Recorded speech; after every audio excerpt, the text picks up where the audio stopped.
Bismillah dari Akhfulan ya, saya tidak sebutkan namanya tapi nanti teman-teman bisa akses sendiri dan terlihat ya di kolom yang telah disajikan. Assalamualaikum Ustaz. Waalaikumsalam warahmatullahi wabarakatuh. Semoga Ustaz dan keluarga dalam lindungan Allah Subhanahu wa taala. Semoga Anda pun dan keluarga dilindungi oleh Allah Subhanahu wa taala dengan perlindungan terbaik. Semoga Allah memuliakan Anda dan mengikutkan kita semua dalam segala keistimewaan dan kemuliaan yang Allah berikan kepada Anda dan keluarga. Saya mau bertanya Ustaz, di desa saya ada yang ingin berkorban, tapi banyak orang yang bilang kalau uangnya itu dari hasil yang bisa dibilang kurang baik. Kalau nanti setelah hewan korban itu telah disembelih dan dagingnya dibagikan, hukum bagi yang menerima bagaimana Ustaz? Terima kasih Ustaz. Wassalamualaikum warahmatullahi wabarakatuh. Baik, saya kira ini teman-teman sekalian terkait berkelindan juga dengan beberapa pertanyaan-pertanyaan yang disampaikan oleh kawan-kawan yang sifatnya bisa sejenis ya, semacam bagaimana menerima undangan kan dari satu sosok atau pihak yang diduga pekerjaannya misalnya kurang baik, atau menerima hadiah atau sumbangan dan sejenisnya. Terkait persoalan ini, hukum syariat memberikan pendekatan dengan mengklasifikasikan hal ini pada dua bagian utama, ditinjau dari zat dan sifat. Zat adalah entitas benda, ya kan? Materi yang akan diberikan itu. Ya, jenisnya seperti apa? Apakah langsung bersumber dari yang diharamkan oleh syariat, baik dari langsung bendanya atau karena diperoleh satu perbuatan yang memang dinilai itu mutlak haram. Jangankan oleh syariat, hukum positif satu negara pun menganggapnya haram. Contoh yang langsung bendanya haram secara syariat, misalnya miras antika, minuman keras dan narkotika, ya kan? Itu sifatnya langsung haram karena zatnya. Kemudian yang kedua tadi, karena memang dihasilkan oleh satu aktivitas yang dianggap, diduga, bahkan secara hukum syariat sama sekali dihukumi dengan haram. Dan hukum positif dunia pun itu bukan sekedar mengharamkan, melarangnya, tapi juga mencegahnya. Ya, seperti hasil dari perampokan, ya kan? Pencurian, korupsi yang terlihat nyata kebenarannya dibuktikan oleh hukum-hukum positif yang sudah ada. Maka yang seperti ini itu haram untuk diterima, ya kan? Dan sedapat mungkin dengan cara yang terbaik kita bisa menghindarinya. Ada orang misalnya ingin ngasih minuman keras, ya kan? Walaupun dalam momen jamuan hidangan tertentu, atau Anda misalnya ada di perusahaan family gathering ya, kumpul keluarga atau jamuan dengan teman-teman sejawat atau dari mitra, perusahaan mitra misalnya. Nah, sedapat mungkin bisa menghindari itu dengan cara yang halus. Ya, Anda bisa mengatakan, mohon maaf, saya ini ada satu hal yang kurang cocok dengan minuman ini. Kalau saya minum ke tubuh saya agak kurang enak misalnya, ya. Atau makanan tertentu, Anda lebih memilih misalnya air bening saja atau air mineral dan sejenisnya. Kemudian pun demikian dari hasil harta yang diketahui secara pasti ini dari harta perampokan, dari harta korupsi dan sebagainya, maka dilarang Anda menerimanya, kan? Dan bisa meninggalkan itu dengan cara yang lebih santun. Ya, misal ada yang mau nyumbang ke masjid atau misalnya nyumbang semacam hewan kurban dan Anda tahu dibuktikan secara faktual, ya, secara hukum juga positif bahwa ini hasil dari harta yang tidak dibenarkan, maka Anda bisa mengatakan dengan cara-cara yang halus, misalnya, mohon maaf di sini kuotanya sudah habis jadi nggak bisa menerima yang ini, ya kan? Mohon maaf di sini misalnya sudah tidak memungkinkan karena sudah terlampau penuh, mungkin di tempat lain bisa ada untuk penerimaannya. Nah, ini kalau dipastikan seperti itu. Baik, kemudian yang kedua dilihat dari segi sifatnya. Zatnya dibenarkan, zatnya halal, makanan-makanan yang halal, minuman-minuman yang halal, benda-benda yang halal. Hanya sifat, cara mendapatkan benda itu dinilai ada persoalan secara syariat, ya, secara hukum Islam. Walaupun secara hukum positif itu menjadi transaksi yang lumrah, yang tidak dianggap salah dalam praktek hukum positif. Contoh, misal kita bisa masukkan dalam kategori ini hukum riba misalnya.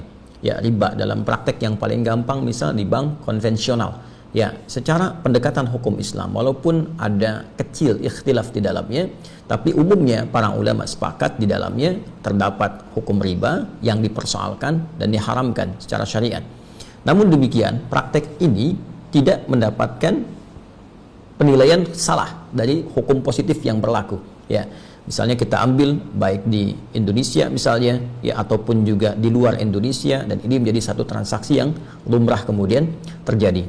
Dalam konteks seperti ini, para ulama melihat, mengklasifikasikan pada bagian kedua, mengambil pendapat dari sahabat Ibnu Mas'ud radhiyallahu taala anhu, yang dari situ kemudian diteruskan seperti Imam Az-Zuhri mengambil pendapat yang serupa.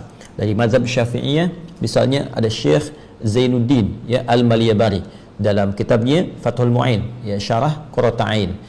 Di mazhab Hambali misalnya kita turunkan sampai yang paling kontemporer kekinian, ya dari Syekh bin Baz misalnya, Syekh Ibnu Salih Al-Utsaimin misalnya, atau ulama-ulama yang diambil rujukan juga di mazhab ini, mengambil jalur dari pendapat Ibnu Mas'ud radhiyallahu taala anhu, bahwa mengambil manfaat, ya menerima pemberian dari sifat yang kedua ini, orang-orang yang bekerja misalnya di bank konvensional, ya kemudian pekerjaan yang secara syariat tidak dibenarkan tapi hukum positif yang membolehkan secara sifat, bukan zatnya, bukan yang seperti tadi mirasantika, bukan hasil perampokan, pencurian yang nyata misalnya, maka ini dibolehkan untuk menerimanya jika memang kondisinya tidak bisa untuk dihindari, ya.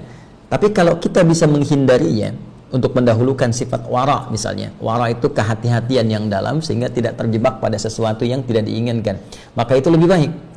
Nah sekarang Ustaz, kalau saya menerima, yang dosa siapa? Maka di sini ulama bersepakat yang menanggung dosanya adalah orang yang melakukan perbuatannya.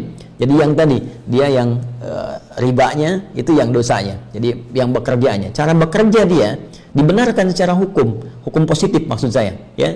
Dibenarkan secara hukum positif, dia tidak mencuri, dia tidak merampok. Jadi yang didapatkan dari dia itu legal, benar barangnya. Cuma sifatnya secara syariat itu bermasalah.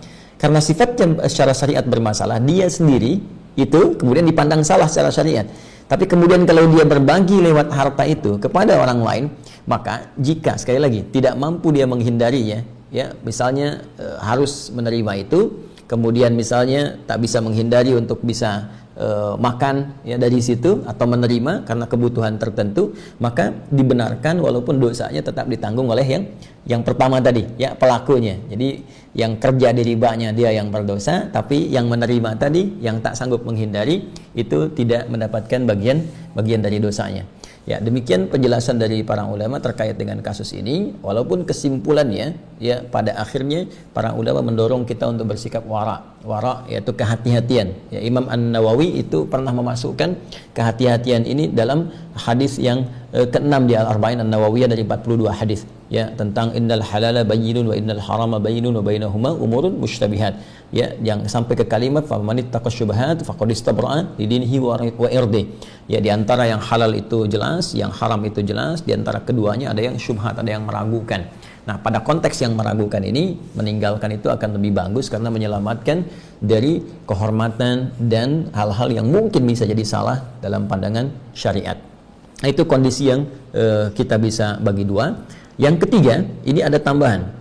Tambahannya adalah ini orang ini bekerja pada yang halal, ada juga halalnya, tapi juga misalnya terlihat juga masuk pada yang disoal secara syariat, haramnya. Ya, jadi kita lihat nih ada pekerjaannya yang halal, dia dagang dengan cara yang benar, ya caranya bagus, tapi juga dia misalnya pinjam ya ke bank konvensional yang ada ribanya misalnya. Nah, kita nggak tahu nih dia bercampur di situ. Maka dalam konteks ini para ulama melihat silahkan tampilkan husnudzan, prasangka kita yang paling terbaik, yang umumnya kita bisa lihat ini banyak halalnya atau banyak di haramnya. Kalau kita duga misalnya yang halalnya lebih banyak dan ada kebutuhan di dalamnya, maka silahkan, tidak jadi masalah ketika kemudian Anda ingin mengambil bagian dari itu. Jadi kalau dalam konteks ini datang kemudian ke satu tempat untuk berkorban dengan sifat yang pertama, kita bisa menolak dengan yang halus. Dengan sifat yang kedua, zatnya benar, hewannya benar, dikerjakan dalam pekerjaan yang benar secara hukum positif, tapi secara syariat bermasalah, kita juga tidak punya hak untuk menolak itu. Kita boleh menerima jika memang itu dibagikan pada fakir, miskin atau du'afa yang memang membutuhkan, gak bisa menghindarinya, maka boleh mereka memakannya walaupun dosa ribanya tetap ditanggung oleh bagian yang pertama. Ya, dalil dari pendapat sahabat tadi dikembalikan kepada interaksi Nabi yang pernah berinteraksi dengan orang-orang Yahudi, padahal mereka itu pelaku riba. Ya, yang paling populer adalah hadis tentang seorang Yahudi. Ya, kanat Yahudiyatun, seorang perempuan Yahudi atatin Nabi sallallahu alaihi wasallam, mendatangi Nabi sallallahu alaihi wasallam bisyatin masmumah faakala minha, menghidangkan satu hidangan kambing, menu kambing yang ternyata sengaja dia racuni untuk mengetes ini Nabi bukan. Kalau Nabi pasti akan tahu itu beracun, kalau bukan tidak akan tahu bahwa itu beracun. Fa'akala minha, maka Nabi memakan ya sebagian dari itu, dan ketika akan dimakan itu kemudian bicara ya, dagingnya itu bicara, tulangnya bicara bahwa ini saya telah diracun, ya, maka Nabi memuntahkan itu. Cuma ada sebagian sahabat yang telah memakannya dan kemudian ada yang sekarat, ada yang meninggal dunia. Setelah mengetahui itu, perempuan Yahudi ini masuk Islam tapi tetap dihukum ya dengan hukuman qisas, dan dia pun kemudian dihukum mati karena dengan perbuatan itu. Dalilnya apa terkait ini? Dalilnya, syahidnya ya, buktinya mengambil dari hadis ini adalah Nabi SAW tetap datang pada jamuannya. Padahal dia orang perempuan Yahudi, ya kan? Padahal dia bertransaksi juga mungkin kesehariannya tidak lepas dari hal-hal yang disoal secara hukum Islam, tapi Nabi tetap datang untuk menghormati undangan itu, jamuan itu, dan terjadilah peristiwa tadi untuk menunjukkan kebenaran risalah Nabi Sallallahu Alaihi Wasallam.